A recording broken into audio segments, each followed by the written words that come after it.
देखो, अगर आप सुश्रुत संहिता की ये देखोगे ना रचना, अगर देखोगे तो उन्होंने स्टार्टिंग में थोड़े से इंट्रोडक्शन दिया, बाद में ऋतुचर्या जो सबसे इम्पोर्टेंट है वो दे दी, उसके बाद यंत्र विधि, यंत्र और शस्त्र बता दिए कि भाई ये इंस्ट्रूमेंट तुमको काम में आ सकते हैं। उसके बाद उन्होंने क्या बताया, कैसे प्रैक्टिकल करे भाई साहब, ट्रेनिंग कैसी होनी चाहिए, इसलिए उन्होंने 9 नंबर का अध्याय दिया, योग्य विधि दिया।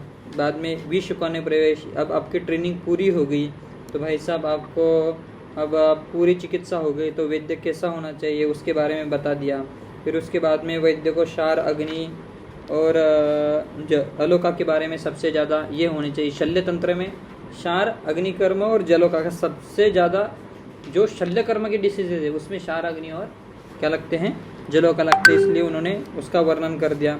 उसके बाद रक्त का बहुत ज़्यादा इम्पोर्टेंट है, इसलिए उन्होंने रक्त का भी वर्णन कर दिया, शोणित वर्णीय। उसके बाद दोष धातु मला का वृद्धि और क्षय तुम्हें 100% आनी चाहिए, इसलिए उसका भी वर्णन कर दिया। उसके बाद कर्ण वेदन बंधन विधि का अध्याय दे दिया। उसके बाद अब व्रण जब चालू करना था तो व्रण से पहले भाई शोप आता है कि नहीं, स्वेलिंग आती है, इसलिए उन्होंने शोप के प्रकार बता दिए। आम शोप कैसा होता है, पच्चमान शोप कैसा होता है, पक्व शोप कैसा होता है, और पक्व शोप की अगर आप यानी कि अगर आप चिकित्सा नहीं करोगे तो उसमें व्रण में परिवर्तित हो जाएगा।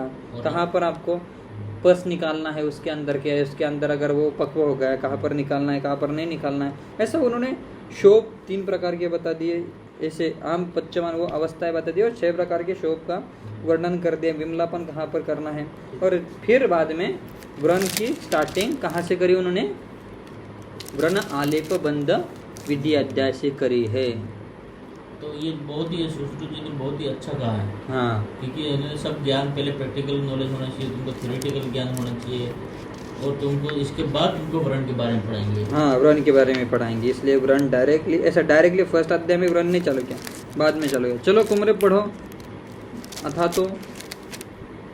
तो व्रण आलेपन बंध विधिम अध्यायम व्याख्यास्यामः यत उवाच भगवान धन्वंतरी। अब इसके अनंतर व्रण के आलेपन और बंधन की विधि को बताने वाले अध्याय का व्याख्यान कहते हैं, जैसे कि भगवान धन्वंतरी ने सुश्रुत को कहा था। आलेप आद्य उपक्रम एष सर्व शोपानां सामान्य प्रदान तमश्च तम च प्रतिरोगम वक्ष्यामः ततो बंध प्रदानम तेन शुद्धि व्रणरोपणम अस्ति संधि स्थेयम च। क्या अर्थ क्या है उसका, पढ़ो। आलेप सबसे आद्य प्रथम उपचार है, यह सर्व प्रकार के शोकों में सामान्य है तथा अधिक प्रमाण है। इसका विवेचन प्रत्येक रोग के वर्णन के समय किया जाएगा। आलेप के पश्चात बंध की प्रधानता होती है। बंधन से व्रण का शोधन, रोपण और अस्थि तथा संधियों की स्थिरता होती है। हाँ, अब क्या बोल रहे हैं कि भाई आलेप आद्य उपक्रमम, ऐसा बोल रहे हैं कि भाई सर्व शोप, सब प्रकार के शोप में क्या करना चाहिए तुम्हें कुमरे, आलेप ही करना चाहिए। पर द्विव्रणीय चिकित्सा अध्याय में क्या बताया है, सबसे पहले क्या करना चाहिए, द्विव्रणीय अध्याय। ये पीजी में पूछते हैं कुमरे कि भाई सब व्रण आलेप बंधन विधि में अलग से बताया कि आलेप आद्य उपक्रम, उधर क्या बताया, देखो टीका में भी दिया है कि उधर द्विव्रणीय चिकित्सा में क्या बताए हैं, अपतर्पण बताए हैं। ये लिख लो, पीजी में पूछ लेते हैं कि द्विव्रणीय अध्याय में क्या बताए हैं, अपतर्पण बताए हैं। सरल में ना, नहीं, सुश्रुत ने ही द्विव्रणीय अध्याय में। अब वो बोल रहे हैं कि भाई साहब आलेप भी क्यों बताया है क्या, नहीं, वो बोल रहे हैं कहा जाता है कि उन औषधि द्रव्यों से जो कि बहि तथा अंत परिमार्जन करने वाली है उनसे आलप आद्य होता है, अथवा आद्य के समीप उपलब्ध होने के कारण तथा श्रेष्ठ होने के कारण आलेप को आद्य कहा गया है। सभी प्रकार के शोपों में तुल्य अर्थात लेपन होने से सामान्य से है, अतः वातादि शोप में आलेपन एक जैसा ही बिना दोषों का विचार किए एवं बिना किसी भेद से प्रयुक्त होता है। यानी कि जो वातादि शोभ है ना, तो तुम ऐसा कर सकते हो कि भाई साहब एक लेप बना लो वाति पित्त कवच को शमन करने वाला, एक उष्ण लेप बना लो, एक शीत लेप बना लो। इसलिए आप वातादि का स्टार्टिंग के शोप के अंदर तुम्हें कंफ्यूज भी हो सकते हैं, अब ये वात शोप है या पित्त शोप है या कप शोप है, ऐसे आम अवस्था में। तो उसके अंदर भी आप ज़्यादा कुछ विचार किए हुए आप आलेप का ये कर सकते हो और उससे अच्छा खासा ये हो जाती है, चिकित्सा हो जाती है। इसलिए उन्होंने आलेप आद्यक्रम बताया, आद्य उपक्रम बताए हैं। प्रधानतम अर्थात सभी उपक्रमों से प्रधान है क्योंकि आशु पीड़ा हरे है। क्या करता है ये कुमरे? आशु पीड़ा हर। आशु पीड़ा हरे भाई साहब, ये इंपॉर्टेंट है। प्रधानतम सर्वोपक्रम में आशु पीड़ा हरत्वात्। ढल्लन जी बोल रहे हैं कि आलेप क्या करता है? सर जो रुचे। हाँ, उस आलेप को रोगों के अनुसार कहेंगे, यानी कि अलग अलग हम रोग के अनुसार कहेंगे। प्रतिरोग पद की व्याख्या रोग रोगे रोगे की कही गई है, ठीक है। हम इस आलेप को इस स्थान में तथा चिकित्सा स्थान में कहेंगे तथा अर्थात इस आलेप के पश्चात बंध प्रदान है। अस्थि संधि स्थैर्य की व्याख्या में कहा कि अस्थि की संधि की दृढ़ता, यहाँ पर भौतिक क्रिया को मान ले, कुछ आचार्य इस पाठ को मानते हैं या नहीं भी मानते, ऐसे बोल रहे हैं। यानी कि वो बोल रहे हैं कि भाई साहब आलेप क्यों करना है, सिंपल चीज़ है कि भाई साहब आशु पीड़ा हरण होनी चाहिए। इसलिए सर्वशोक में क्या करना चाहिए तुम्हें? सबसे पहले आलेप ही करना चाहिए। अभी मैंने एक आज पेशेंट से पूछा, एक पेशेंट को ये था एल्बो जॉइंट में पेन था, उसका एल्बो के लिगामेंट के कुछ तो भी फाइबर्स रप्चर हुए थे, ऐसा डायग्नोसिस था और पेन था कम से कम 2-3 महीने से, कम ज़्यादा हो रहा था, ठीक नहीं हो रहा था। तो वो आलेप चिकित्सा कर रहे थे एक ऐसे क्वैक्स से ही, जो कि पर 3 डे के 700 रुपये चार्जेस करता था। यानी कहने का तात्पर्य यह है कि भाई साहब तुम सिर्फ आलेप चिकित्सा करके भी भाई साहब बहुत कुछ आगे बढ़ सकते हो। सिर्फ आलेप के ऊपर ही फोकस करो। और पेशेंट सिर्फ तुम्हारे पास किस लिए आएंगे? भाई साहब ये लेब स्पेशलिस्ट आदमी है। हमारे इधर भी 1-2 ऐसे ही डॉक्टर है जो सिर्फ लेब के ऊपर काम करते हैं। इसलिए इन्होंने क्या बोला? आशु पीड़ा हरत्वात्। आशु पीड़ा अगर तुमको तुम्हारी ड्रग ऑफ चॉइस अगर बेस्ट है, डायग्नोसिस बेस्ट है, तो तुम्हें आशु पीड़ा हरण ये मिलेगी। चलो आगे बढ़ो। तत्र प्रतिलोम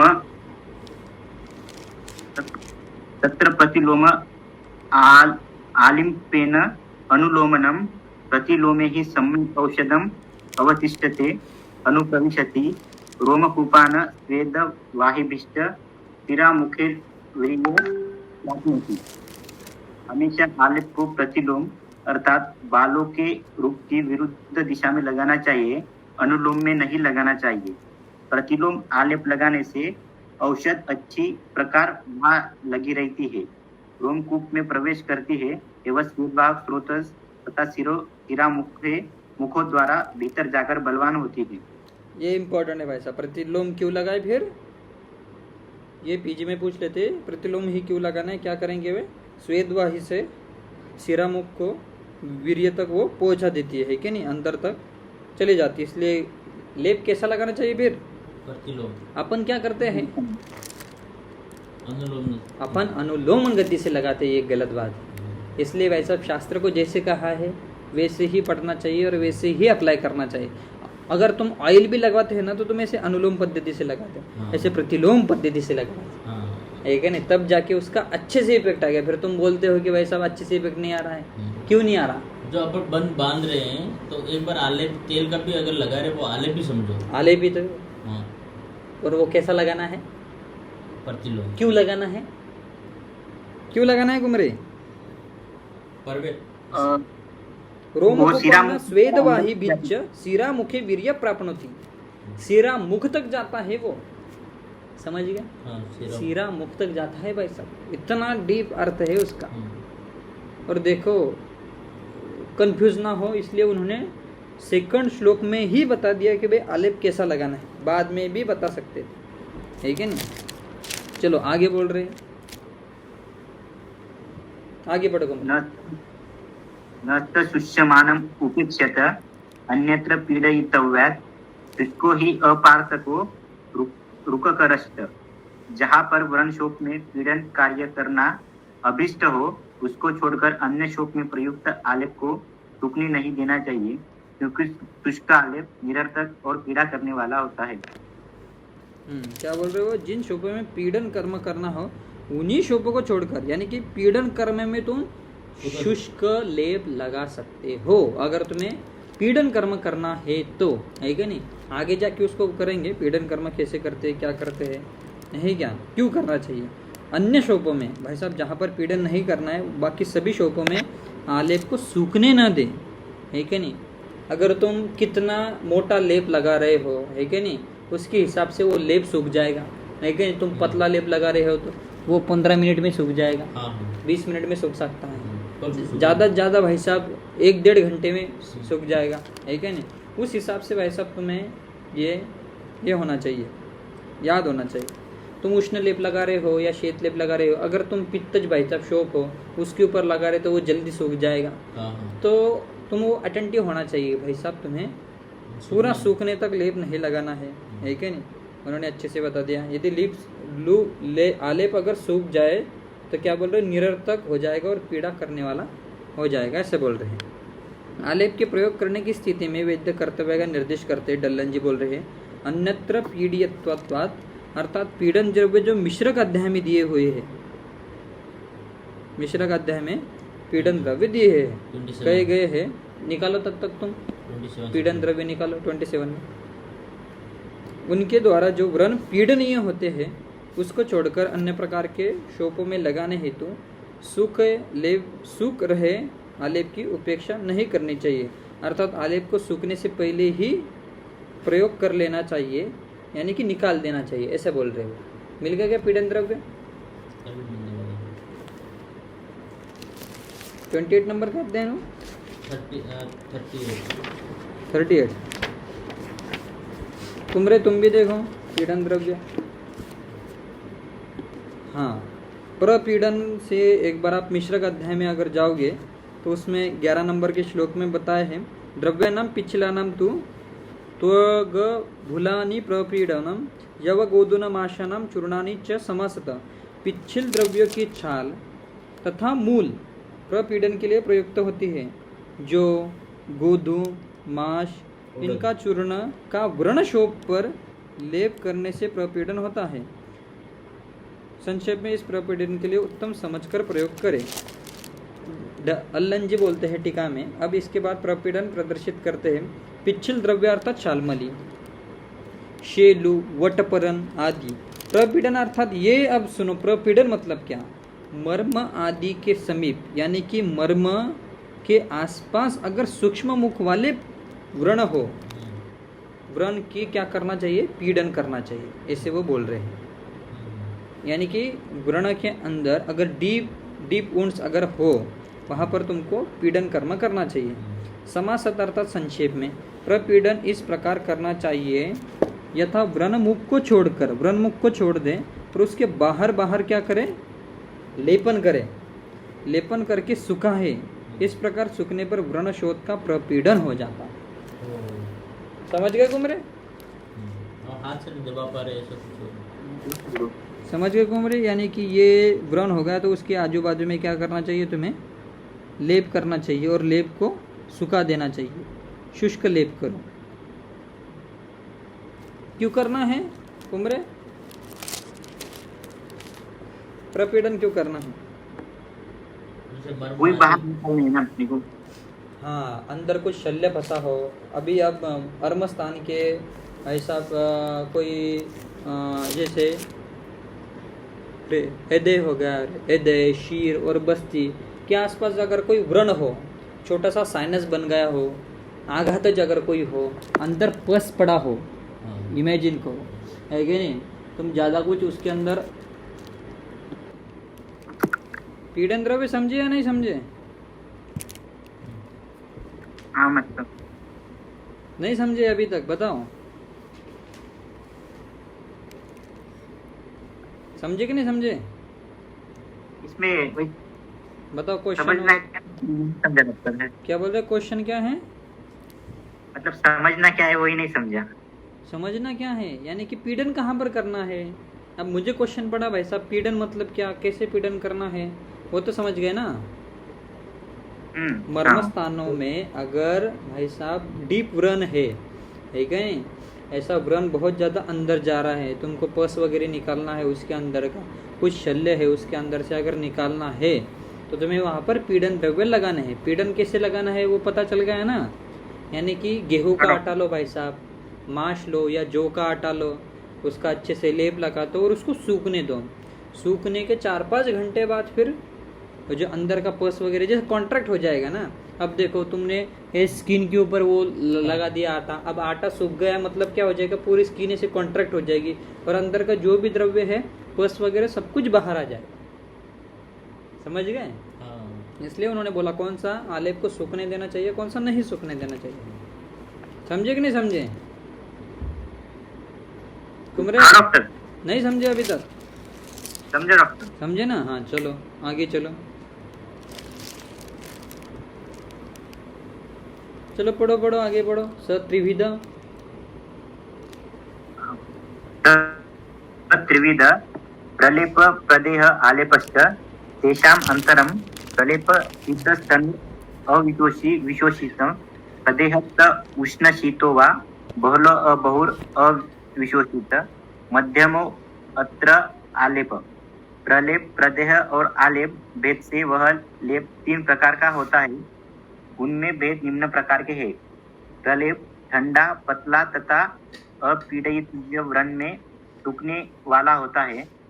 प्रदेह की औषधियों को पानी के साथ पीसकर गर्म करके वात और कफ प्रदान शोक में प्रयुक्त करते हैं तथा पित्त और रक्त प्रदान में शीत तथा मोटा या पतला तथा अधिक न सूखने वाला लेप करते हैं। आलेप प्रलेप और प्रदेह के मिले हुए लक्षणों वाला होता है।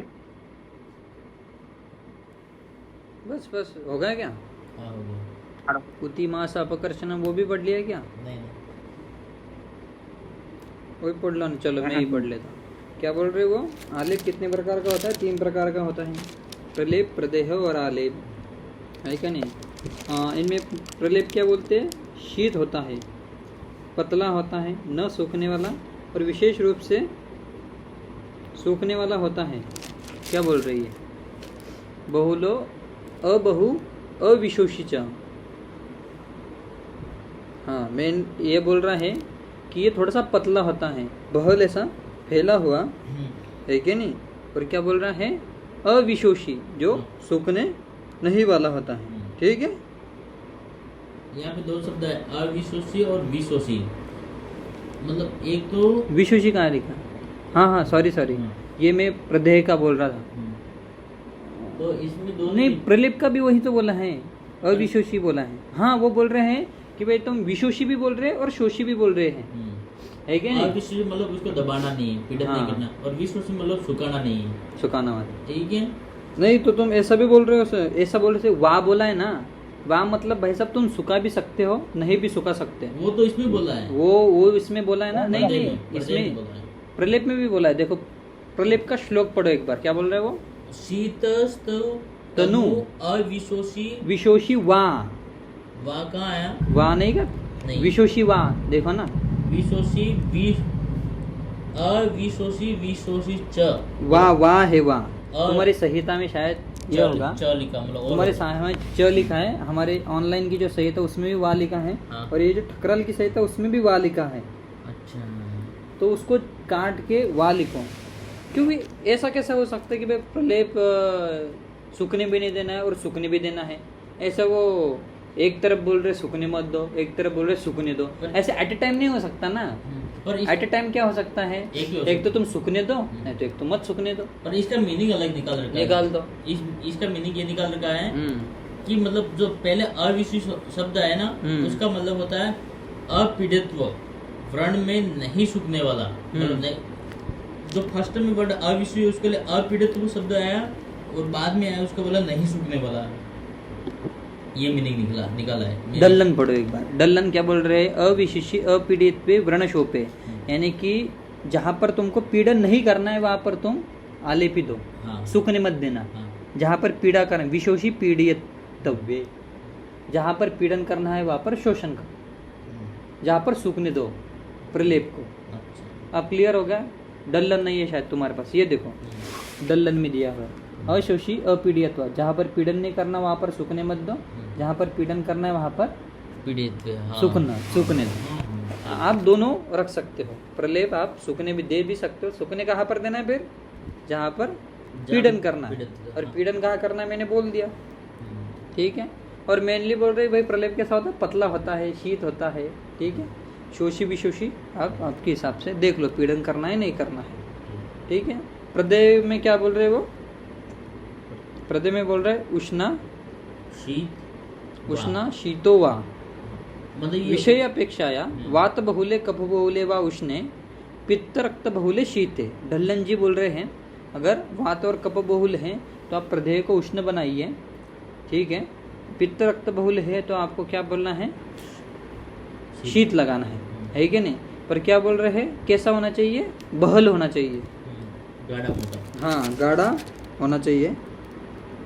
और क्या बोल रहे हैं? अबहु यानी कि ऐसे ज्यादा मात्रा में मत लगा देना, ऐसा बोल रहे हैं, ठीक है। और आगे क्या बोल रहे हैं? अविशोषी, इसको सूखने देना है क्या? ये पीजी में पूछ लेते हैं, घूम रहे हैं। प्रलेप को आप सूखने दे सकते हो कि नहीं दे सकते? दे सकते हो, पर प्रदेह कभी सूखना चाहिए क्या? नहीं डॉक्टर, अविशोषी। हाँ ये इम्पोर्टेंट है भाई ये साहब। important अविशोषी कौन है? मतलब जो प्रलेप होता है वो सूख भी सकता है और नहीं भी सूख सकता है, हाँ बट प्रदेह नहीं सूख सकता है। हाँ, सूखने नहीं देना है, ऐसा मतलब है। धनन साहब ने क्या बोला है? हाँ वही बोल रहे हैं कि भाई सूखने मत दो उसको, ठीक है। चलो, वो बोल रहे हैं इनके मिले जुले लक्षण जहाँ पर मिले वहाँ पर तुम आलेप समझ सको, ठीक है। क्या बोल रहे हैं? केचित् अन्यत्र आलेप स्थाने प्रदेह इति पठन्ति, अन्ये तु प्रदेह स्थाने आलेप पठन्ति। आलेपस्य सामान्य विशिष्य दर्शनाः तस्य इत्यादि शतशतेषु व्रणेषु शोपेषु इत्यर्थम्। क्या बोल रहे हो? एक बार डल्लन जी की टीका पढ़ लेते हैं। हाँ, आलेप के भेद त्रिविधा आदि से कहते हैं। प्रलेप और प्रदेह में वस्तुतः कोई भेद नहीं है, परंतु व्यवहार में जो भेद पाया जाता है उसके प्रदर्शनार्थ कहते हैं। अनंतर अर्थात भेद जैसे स्थान और आसन के समान, अर्थात स्थान मुख्य होता है और आसन उसमें स्थित होता है। ऐसे ही प्रलेप और प्रदेह के वास्तविक अभेद है, यानी कि डल्लन के हिसाब से तो भाई कुछ भेद है ही नहीं, पर व्यवहारिकता में थोड़े से भेद होते हैं, ऐसे बोल रहे हैं। उसे यहाँ प्रदर्शित करते हैं। अविशिष्य अर्थात अपीडन योग्य व्रण शोभ में, अर्थात जिस व्रण में पीड़न क्रिया नहीं करने है किए जा सकती है उसमें अविशोषी सूखने मत देना। विशेषी अर्थात पीड़न क्रिया करने योग्य व्रण में वहाँ पर सूखने देना है। इससे यह आशय निकलता है कि जिस कल्क का चंदन की तरह लेप कर सकते हैं वह प्रलेप है। अन्य आचार्य शीत तक आदि का प्रदेह का लक्षण बताते हैं। आचार्य सुश्रुत के अनुसार प्रदेह का लक्षण जो बतलाया गया है उसकी व्याख्या कर रहे हैं। विषयानुसार उष्ण या शीत प्रदेह का प्रयोग आप कर सकते हो। विषय के अनुसार उष्ण शीत प्रदेह भी आप लगा सकते हो। उसमें भी बोल रहे हैं वात और कफ आदि हो तो उष्ण लगाइए, पित्त रक्त बहुल होता आप क्या लगाना है? क्या? पित्त रक्त में ना तो शीत लगाना है वैसा। बहल अर्थात स्थूल। इससे यह स्पष्ट होता है कि जो कल का पिंडीकृत करके व्रण पर लगाते हैं वह क्या होते हैं? बहल अर्थात स्थूल।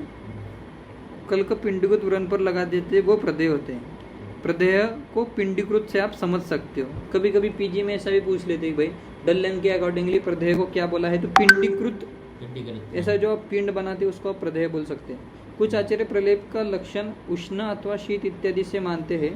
रोगानुसार प्रलेप आदि का दूसरा लक्षण निर्देश कार्य भेद का निर्देश तंत्र इत्यादि से कर रहे हैं। और बताते हैं कुछ आचार्य आलापन के स्थान पर प्रदेह और अन्य आचार्य प्रदेह के स्थान पर आलेप का पाठ मानते हैं। आलेप का सामान्य विषय तस्य इत्यादि से निर्देश करते हैं। देखो आप पढ़ो ये शतव्रण, यानी कोई एक्सीडेंटल इंजरी हो गई भाई साहब, है कि नहीं, या अशतव्रण यानी भाई इंटरनल कुछ आर्टरियल अल्सर हो गया, है कि नहीं, या कोई विनस अल्सर हो गया, है कि नहीं, इंटरनल कुछ डायबिटिक फुट अल्सर हो गया। ऐसे निज और आगंतुक कारण से अगर व्रण बन जाते हैं, यदि विषय बदल जाए तो आलेप का भी नाम दूसरा होगा। इसलिए मूल पुस्तक में आलेप की संज्ञा कल्क और निरुद्ध आलेप बताई गई है। तू शब्द अर्थात निर्धारण करना, भूय अर्थात पुनः, निरुद्ध अर्थात निषिद्ध। अन्य आचार्य यहाँ निरुद्ध आलेप संज्ञा पाठ मानते हैं। अर्थात निरोध करने में जो सक्षम है उसको क्या बोलते हैं? आलेप। आलेप। तात्पर्य टीका पढ़ने का यही था भाई, निरुद्ध आलेप। कल का नाम वाले आलेप का कर्म बताते हैं। रक्त आदि के आस्त्राव को निरुद्ध करना, यानी जहाँ पर रक्त आदि का जो स्त्राव हो रहा है भाई साहब, उसको निरुद्ध करने वाला कौन रहता है? आलेप रहता है। अनंतर दोषता, अर्थात अनंतर दोष न होना, यहाँ दोष शब्द का अर्थ पूय है, ये इंपॉर्टेंट है भाई साहब। इसलिए अंदर पूय का न होना यह आलेप का फल है, यानी कि जो आलेप है ऊपर से तुम लगाओ तो अंदर पूय नहीं होगा। व्रण शुद्धि अर्थात दोष निवृत्ति, च से व्रण रोपण, यह सभी प्रदेय के फल को बतलाए गए हैं। क्या बोलते हैं वो? रक्त पित्त प्रसादात कृता आलेपम, यानी कि रक्त पित्त का प्रसादन करने वाला आलेप है भाई साहब। प्रदेह वात श्लेष्म प्रशनम, प्रदेह और क्या क्या कर सकता है? बहल है कि नहीं, मोटा है, पिंडीकृत है, तो शोधन रोपण, शोप के अंदर की वेदना को भी कौन कम करता है? प्रदेह। ये इंपॉर्टेंट है, याद रखना है कुमरे। तस्य उपयोग शतशतेषु यस्य शतेषु उपजायते स भूयकल्क इति संज्ञा लभते निरुद्ध आलेप संज्ञा, यानी कि आलेप को ही जो रक्त आदि के स्त्राव को निरुद्ध करता है उसको ही आपने आलेप बोल दिया है, ऐसे बोल रहे हैं। तेन आस्त्राव सन्निरोधो मृदुता पुतिमास अपकर्षणम अनंतर दोषता व्रण शुद्धिच्च भवति। क्या बोल रहे हो? व्रण को शुद्ध करने वाला, दोष दृष्टि की निवृत्ति करने वाला, ऐसा क्या है तुम्हारा? क्या है? आलेप है भाई। बस इतना। निरुद्ध लेप किसे कहते हैं? कल्क इति संगीत निरुद्ध। हाँ, जो कि रक्त आदि को भाई सब बाहर नहीं आने देगी। अब भाई ब्लीडिंग हो रही है, तुमने अच्छे से आलेप लगा के पैक कर दिया तो आएगी क्या? जैसे आप हल्दी की पैकिंग करते, हल्दी को लगा के ऊपर से गॉसपीस से अच्छे से पैक कर देते बैंडेजिंग से, तो ब्लीडिंग नहीं आती। आलेप का ही प्रकार हो गया वो, है कि नहीं? चूर्ण आलेप को तुम बोल सकते हो। ठीक है, आज के दिन इतना ही लेंगे कुमरे।